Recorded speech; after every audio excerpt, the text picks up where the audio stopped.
Hi, this is Geert-Jan. In this screencast, 44 tips for front-end web devs with NetBeans IDE, you're going to learn a lot of interesting tips and tricks if you are using NetBeans or interested in using NetBeans for HTML, JavaScript, and CSS development.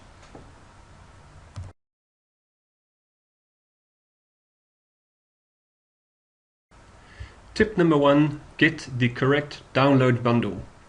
On the NetBeans homepage, netbeans.org, click download, and first of all make very sure that you're downloading the most recent version of NetBeans IDE. Right now it is 7.4.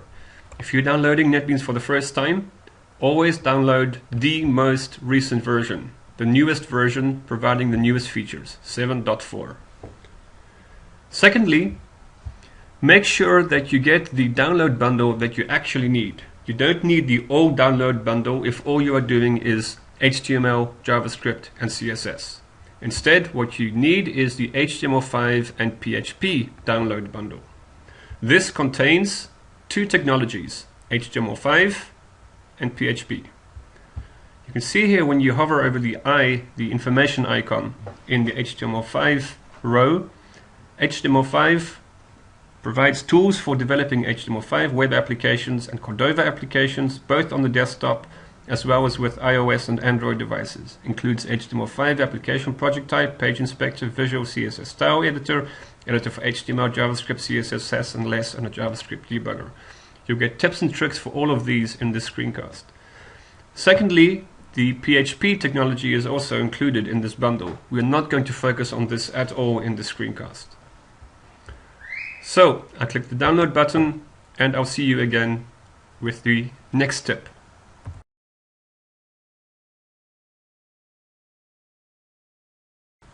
Tip number 2, know the difference between the user dir and the installation dir. When you have installed NetBeans IDE, you will have an installation dir, which you know that you have because you have a folder called bin. Inside the folder called bin, you have the executable for launching NetBeans. You also have a folder called etc containing the NetBeans configuration file, which we'll look at in the next tip. And then we have a range of folders that all provide different modules that relate to a particular large set of features. For example, we have a platform folder, which inside of it contains a long list of jar files that provide functionality for the NetBeans platform. That is the window system, the menu bar, the toolbar, the generic infrastructure of NetBeans IDE. We have another folder called IDE, inside of which you'll find many jars that relate to text editing and to working with an IDE. So Bugzilla, for example. You'll also find many modules that relate to the editor. So actions, bookmark, brace matching, breadcrumbs, code templates. So all the editor features come from jars found inside the IDE folder. The PHP functionality is found inside the PHP folder. We look in modules and we see a long list of jars relating to PHP. Once we go to Web Common, what we find inside of this are all the features that relate to HTML5. So, for example, we have here the Cordova support that we're going to look at. We have the JavaScript test driver. We have the external browser support for Chrome. We have the web client, the client project that you see in NetBeans IDE later on, the samples, the JavaScript debugger. So all of the high-level features inside NetBeans IDE are defined inside folders that relate to high-level functionality. Platform contains the window system, the menu bar, the toolbar. IDE contains the integrated development environment, i.e. the text editing, the text coding functionality. PHP contains the PHP functionality, Web Common contains the HTML5 functionality. There's a couple of supporting folders. There's the etc folder containing the NetBeans configuration file, and back to the beginning, there is the executable for starting up NetBeans. And finally, of course, there is the uninstall executable as well. This is the installation directory. In addition, however, there is something called the user directory. The user directory is in a completely different place. There's a user directory per instance of NetBeans IDE. Now this is configured inside of the NetBeans configuration file, as we'll see in the next tip. So here you can see a long list of folders. So these are the ones that I've created over time in development versions of NetBeans IDE and in release versions. So release versions with the actual number. So here is the user directory for 7.4. Inside of this are all the configurations, all the changes, the customizations that you make in NetBeans IDE. For example, when you open a window that wasn't open initially when you started up NetBeans, when you close down NetBeans, a file will be saved which will be used for reopening that window when NetBeans restarts. So every time you start up NetBeans, you should see everything exactly as you left it when you closed it. So those kinds of user configurations are found inside of the user directory. This is very handy because if later on you have a new version of NetBeans, say NetBeans IDE 8, for example, you will probably want to uninstall NetBeans 7.4. You won't need NetBeans 7.4 anymore. You will still, however, have all the customizations that you use in NetBeans 7.4. So when NetBeans 8 starts up, the first question you'll get is, do you want to continue using the settings, the configurations from the previous release?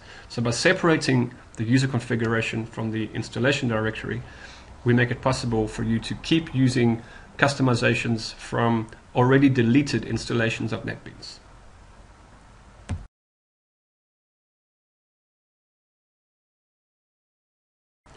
Tip number 3, know the NetBeans configuration file. Not much to know, just out of interest, we open it, we look inside, and we can see first of all that there is a reference here to the JDK. I'm using JDK 7 Update 11 because that's what I specified in the installer. Once JDK 8 comes out, I can install JDK 8, point to JDK 8. The current latest version of JDK 7 is JDK 7 Update 45, so I can download JDK 7 Update 45, install it, and then point to it here. Then when NetBeans starts up, it will not only use the Java runtime environment for starting up NetBeans as a Java application, but it will also use the developer tools that are found in the JDK, such as the Java compiler, which is in the JDK. So NetBeans needs access to the whole JDK, the Java development kit, and not just to the Java runtime environment. If you only have the Java runtime environment, you will not be able to start up NetBeans. Next, you will see NetBeans default options, which can be configured in various ways, but very rarely needs to happen, especially now because various settings that you used to have to type inside the configuration file, you can now set inside NetBeans IDE itself. Finally, what is very useful to know is the user dir. So, showed you in the previous tip what the user directory is, where all the custom configurations are found. Now, this particular line points to that user directory. Sometimes, when you have a problem and you write to the mailing list, you are told, start with a clean user dir. What is meant is, maybe something got corrupted in your customizations, so you're advised you do one of two things. Either type in here some kind of name of a user directory that does not exist, which means next time NetBeans starts up, it will create that user directory which doesn't exist, and you will have your IDE back to its factory settings. Or you can go into your user directory, so this is the user directory, I can find that user directory and I can delete it. And then again, it will not exist. NetBeans will start up, will recreate that user directory, and everything will be back to its default factory settings.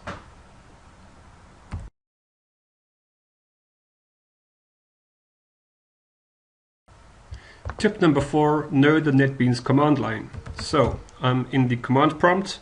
I can type NetBeans and help. And then I get various options that I can set on the command prompt. So, for example, I can point on the command prompt to the JDK if I want to quickly use a different JDK without reconfiguring the NetBeans configuration file. And what's also very handy to know is I can pass in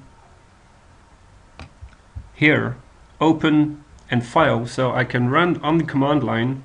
So let's start up another command prompt. I can go back to this location,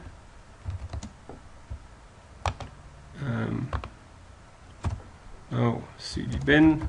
Now what I can say is NetBeans and then -- open and then point to a particular file, and even so if I had a file abc.html with a colon, and if I want even to a line in that file. So now when NetBeans opens, that particular file at that particular line will be opened.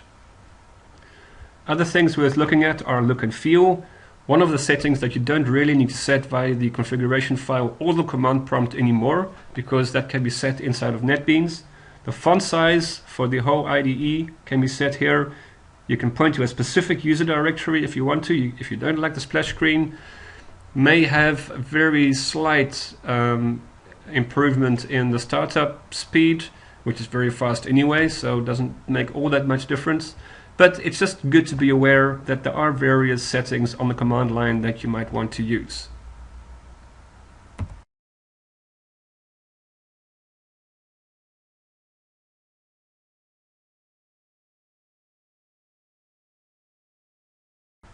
Tip number 5, we've now started up NetBeans.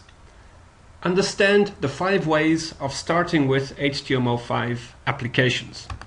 So we go into the new project dialog, which we can do by clicking on the button, the second button to the left in the toolbar. We can also do so by going to File and New Project, or we can press Ctrl and Shift and N, which opens up New Project. Now there are 5 different ways in which you can get started creating HTML applications, HTML5 applications, so the latest HTML technology. Either from scratch, so the very first template, you can go right through this and not specify anything and click Finish, and you will have a starting point of an application that is empty, that has one HTML file, some configuration files, very simple, very light. More likely what you want to do is benefit from some online template. For example, Twitter Bootstrap is really great. Bootstrap template created by a team in Twitter, but there's a range of other ones as well that you can look at. Gives you a starting point, gives you some style sheets, gives you some JavaScript. So that's the second way.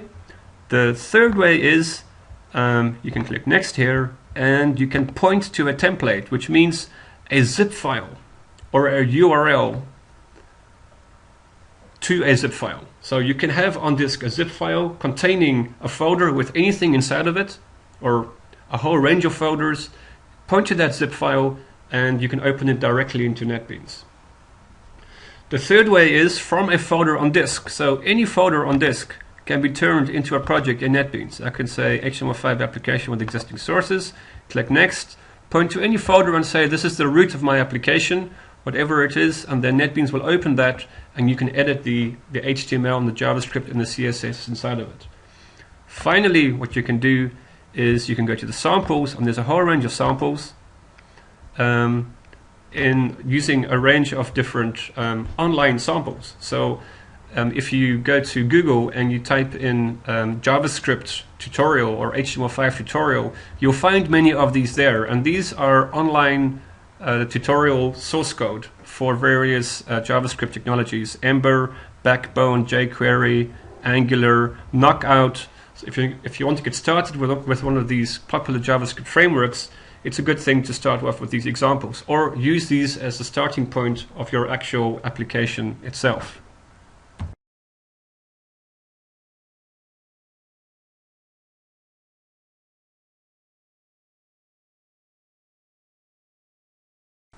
Tip number 6, know the 6 most powerful keyboard shortcuts for working with HTML applications. So let's first of all create a new application. Hello Twitter Bootstrap. Click Next, specify that we want to use Twitter Bootstrap as our starting point, and maybe we want to include jQuery as well. And then we click Finish. Very quickly an application is created, and now let's try out these very useful keyboard shortcuts.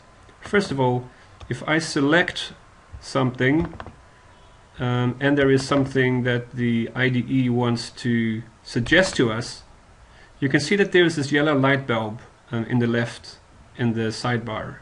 It's kind of inconvenient though if you want to do a lot of typing to keep on switching from the keyboard to the mouse. So instead what you can do is press Alt Enter, and Alt Enter brings up any suggestions that are also brought up when you click on that little light bulb. So instead of clicking on the light bulb, if you're in code flow mode, press Alt Enter and you will get all the hints shown to you. That's the first one. The next one is expand selection. Now let's say we are here and we want to select not just this word and not just this element, not just the div tags, but the body and more than that. So the way to do that is to press Alt Shift and then the dot, the period, and you can see that the expansion, I've clicked it once now, expands to cover the entire content of my div tags. If I press the period again, it goes further and further and further. If I'm still holding down the Alt and the Shift, and if I move backwards, you can see I can move backwards and forwards along the elements. So this is a convenient way of selecting. Press Alt, Shift, and then the period or the comma. Next, instant rename. So let's say we want this div to be a P. So I press P here. Now, unfortunately, the other end of it is still div, not convenient. Instead, I can select this. So I'm holding down the Shift key and moving the left and right arrow key as you would do in any editor. But now I press Ctrl R. And you can see that there's a red square now around both sides of the element. Ctrl R means instant or in-place rename. So now I can type P and both sides have P. When I press Ctrl R again, this instant rename is removed. So here I'm typing some characters. I go back in here, press Ctrl R again, and maybe both sides are B. So next up, let's say we want to copy this line. So we can press Ctrl Shift and down, and the line is copied. Let's say we want to move the line. Alt Shift and down.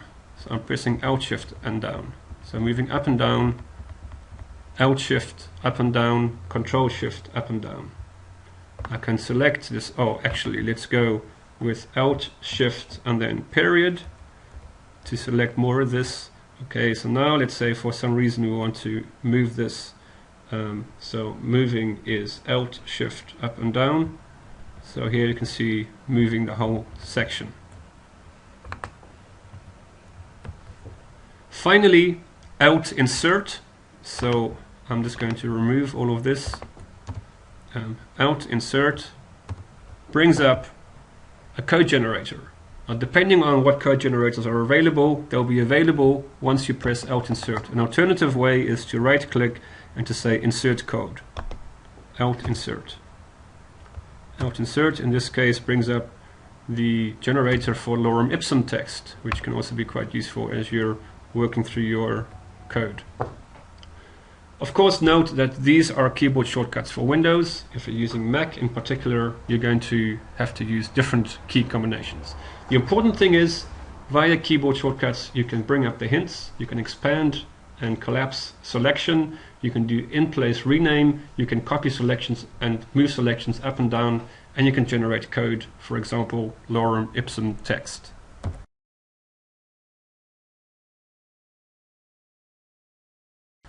Tip number 7, know where to find the keyboard shortcut card and how to change keyboard shortcuts. So, go to the Help menu, click Keyboard Shortcut Card. Here are all the keyboard shortcuts. Read through these, try them out. It's a very good idea. Speed up development a lot if you know what the keyboard shortcuts are. And secondly, go to Key Map, and in Key Map, in the options window, you'll be able to change the keyboard shortcuts. And here you can sort by action, you can sort by shortcut, by category, and you can also show the entire document that as you've changed it in HTML, because the keyboard shortcut card will be out of date as soon as you've made some changes.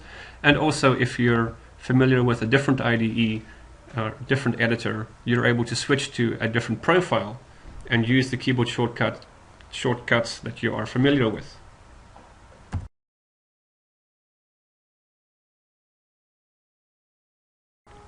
Tip number 8, browse through the main menu, the main toolbar and the editor toolbar, and do this more than once. It's really good to have a quick look around now and again. You'll find things that you never knew were there that could be useful to what you're doing. So here are all the menus, here are the toolbars. Did you know, for example, that you can customize the toolbar? So here are all the various actions. Now let's say you don't for some reason want to work with build project. So you can drag this and you will see that you've removed it. We don't maybe need this. Debug project, we'll need it later. There could be some other action in here that you might want to add. Delete. You can add it. So you can drag and drop from this customize toolbars dialog into the toolbar. Where it is found again is view, toolbars, and then customize. And you can reset it if you decide later on that that wasn't such a good idea. We're going to see several of these in the other tips, so I'm just going to skip over them. What's really useful to know as well is that you can set block mode. So now I'm looking in the editor toolbar as toggle rectangular selection. So now well, before we toggle it, let's actually have something to work with. Or let's look at this. So we select both of these and we decide to change both of these together. So this lets you select across different lines in a block shape. So have a look through all of these different items. You might want to jump into the place where you did your last editing. So now we're here. My cursor is there, and I can press Ctrl Q and or the toolbar button. So if I'm in a different file and I want to see where I did my last editing, again Ctrl Q jumps you back to where your cursor is found.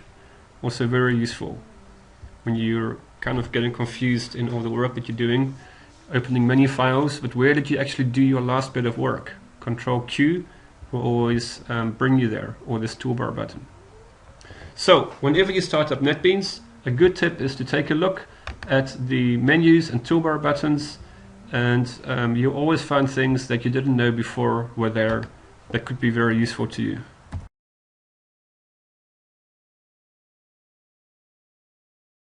Tip number 9, know how to show non-printable characters. So go to the View menu and you can see not checked is show non-printable characters, and now it is checked. And if you want to see all of the spaces, for example, that's all that you need to do. Go to the View menu and choose show non-printable characters to toggle that on or off.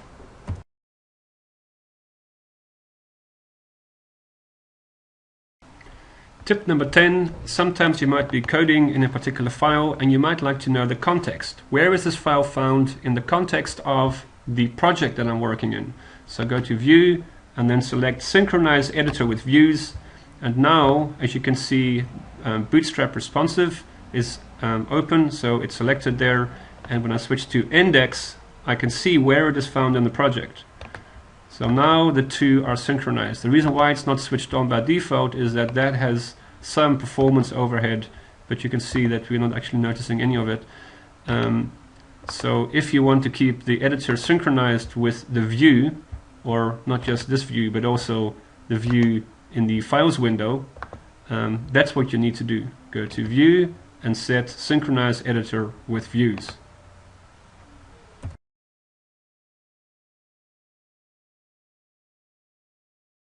Tip number 11, know the hints for easily adding or removing tags. So I select a piece of text and in the sidebar I can see surround with tag, or again select and press Alt Enter, surround with tag, and here I have a tag, and now again Control R and I can make this change. Let's see here, this title tag, Alt Enter, and now I can remove the surrounding tag. And I can add it back. Of course, Control Z to undo. Select it, Alt Enter, remove surrounding tag, and Control Z to undo this. So adding and removing tags can be done very easily. Again, I select this here, press Alt Enter, and I surround with a new tag. Control R, make it a B. Adding and removing tags can be done via these hints in the sidebar and also by pressing Alt Enter when you've made a selection.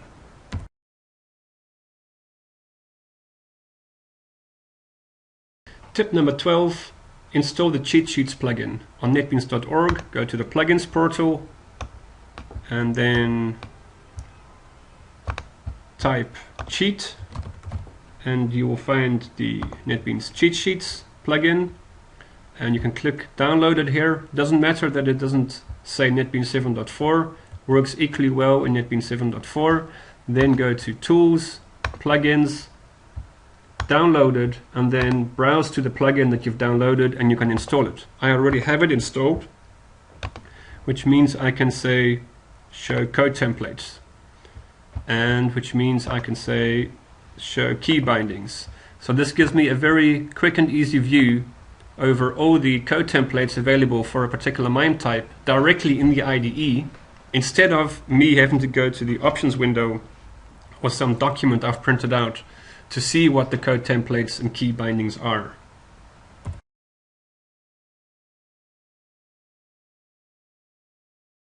Tip number 13, try out all the code templates at least once. Now that we have the Cheat Sheets plugin installed, we can see what all the code templates are for HTML, for example.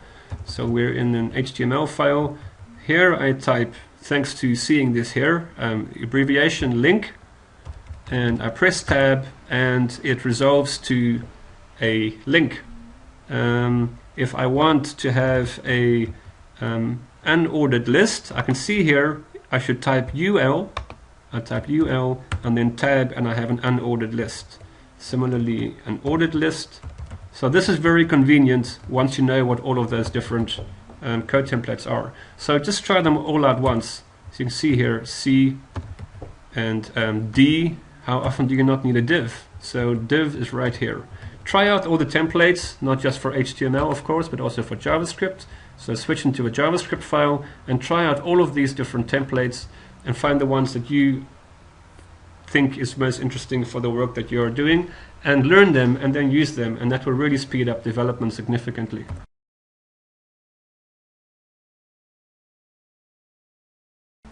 Tip number 14, be aware of code completion in code templates. So we'll again use link, and now you can see that the cursor is on URL, which is very convenient because that's obviously where we need to do our work now.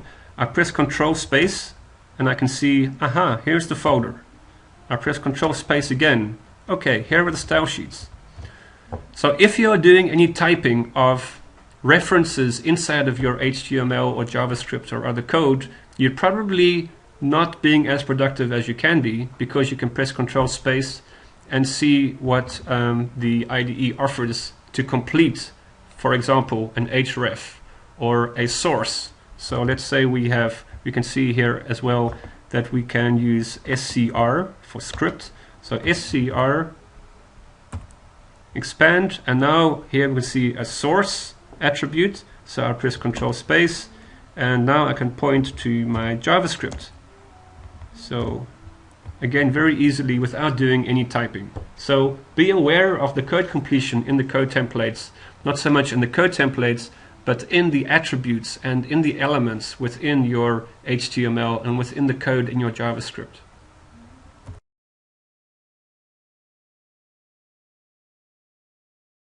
Tip number 15, know how to change and how to add new code templates. Okay, let's look at the div tag. So I type D, I press tab, and it becomes this. I don't want it to become this. Instead, what I would like it to be is something like this, so that I can immediately use Twitter Bootstrap. So with Twitter Bootstrap, this is a very typical construct. So that you have divs using the container class and the other CSS and JavaScript references that Twitter Bootstrap provides. So right now, this is not what I want.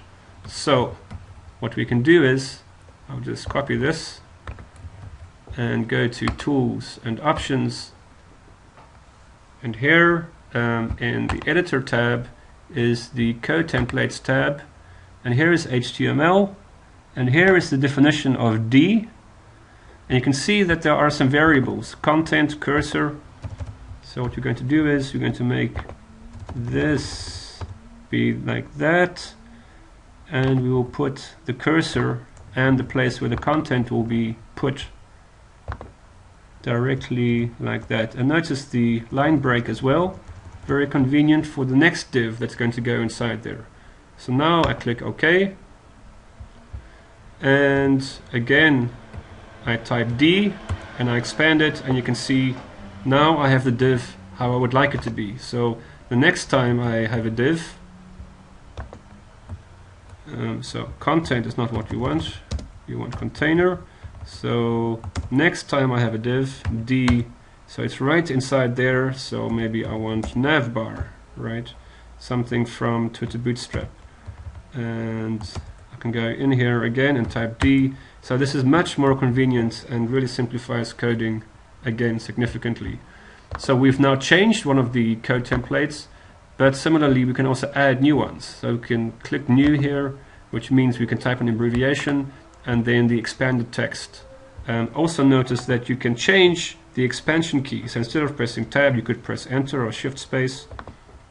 And what should happen? Should there be a reformatting of text? Should there be a reindentation of text? You can also specify that.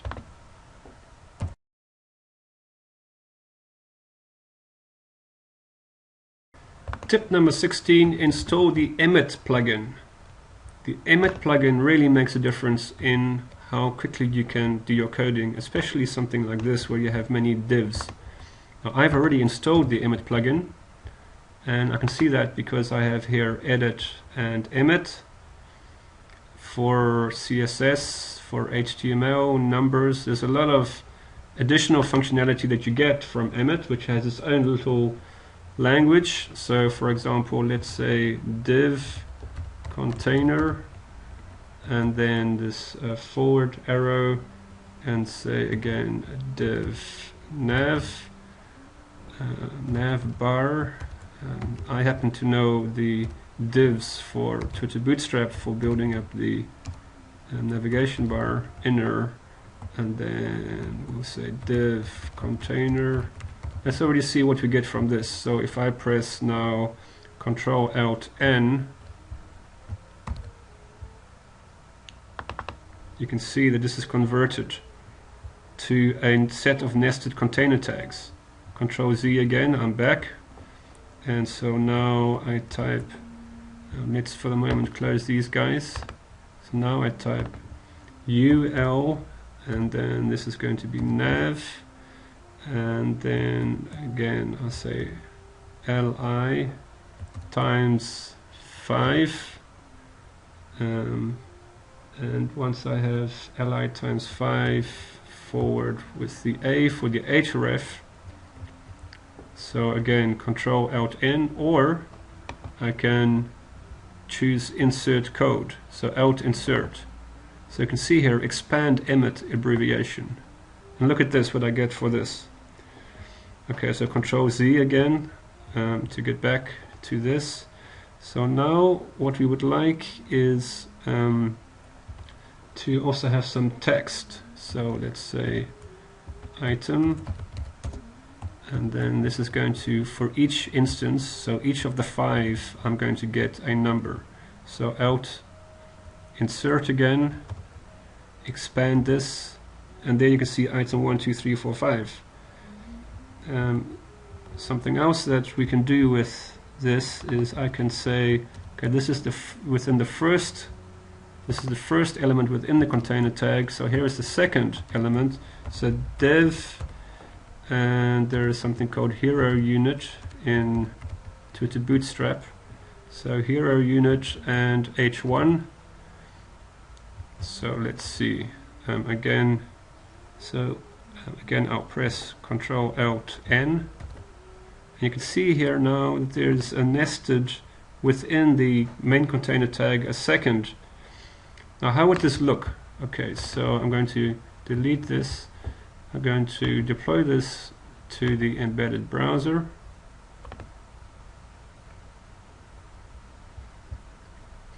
And we need to have our style sheet,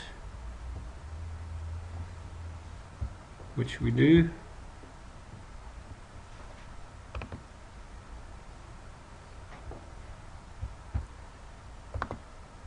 And here we see we have our 1, 2, 3, 4, 5 is displayed, and our hero unit.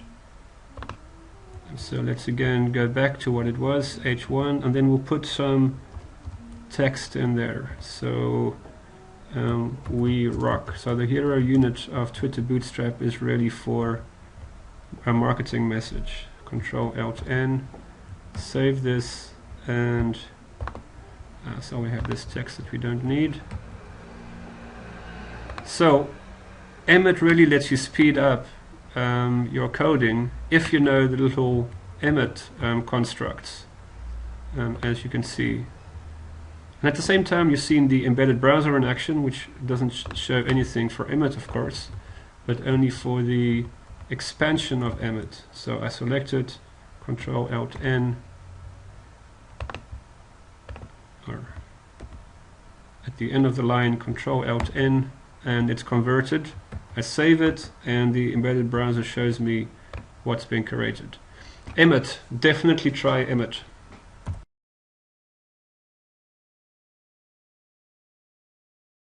Tip number 17, install the HTML-Tidy plugin. So go back to the plugin portal and install the HTML-Tidy plugin, and what you'll see here is these are special icons, and we're looking inside the action items window.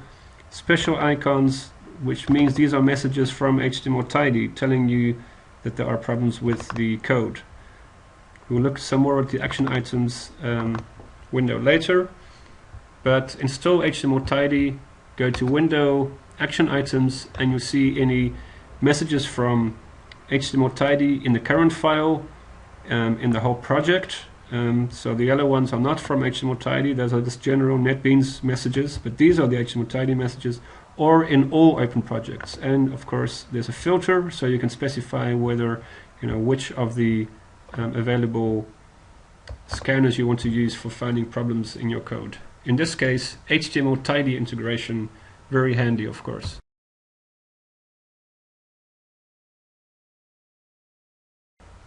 Tip number 18, be aware of the palette. Maybe you're not so in need of this once you start using the code templates as I showed and Emmet, but if you're more a drag and drop kind of person, then maybe what you would prefer doing to having this is being able to drag an unordered list from here and pasting it and specifying how many lines you want to have in your unordered list. So all of these are drag and drop components, each of them providing some kind of form where applicable, how many rows, how many columns, probably useful for tables if you're working with tables. You can also hover over them and actually see what you're going to get at the end of it, which is also useful to have. So tip number 18, be aware of the palette.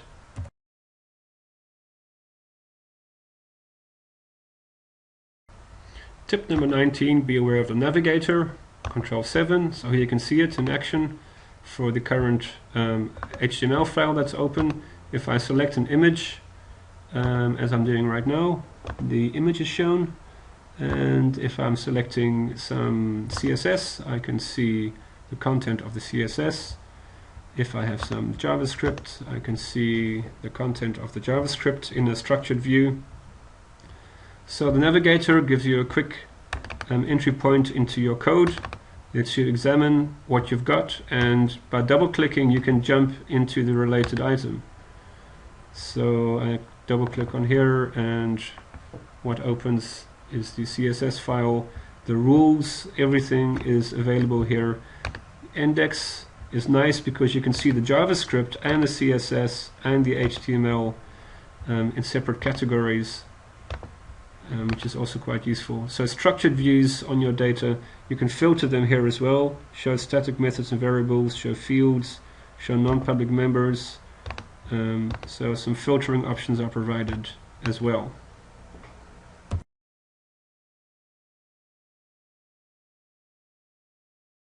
Tip number 20, be aware of the navigate menu. So since we're talking about navigation with the navigator, take a look at the navigate menu, go to file, go to type, symbol, next error, previous error. There's a lot of navigation functionality available, very useful if you're aware that it's there.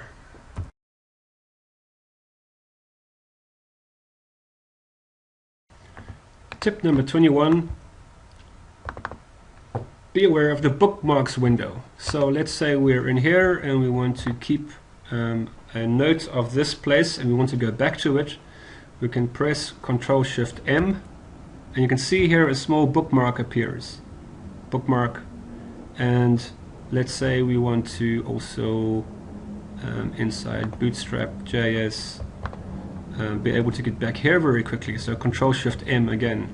Another way is to right click in the sidebar and to say toggle bookmark. So now we have two bookmarks here and one in another file.